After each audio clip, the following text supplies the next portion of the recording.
بسم الله الرحمن الرحيم.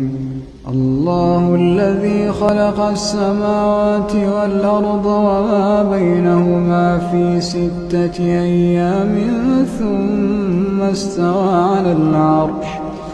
ما يكون من دونه من ولي ولا شفيع أفلا تتذكرون.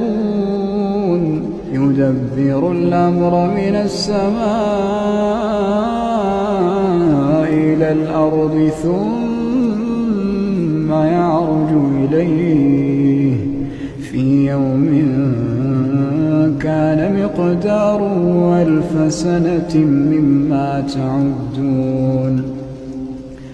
ذلك عالم الغيب والشهادة العزيز الرحيم،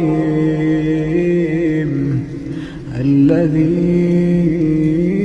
أحسن كل شيء خلقه وبدأ خلق الإنسان من طين ثم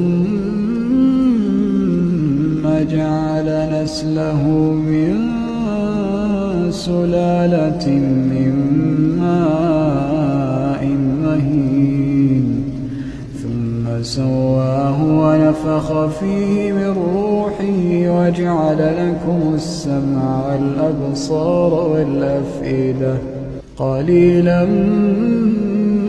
ما تشكرون.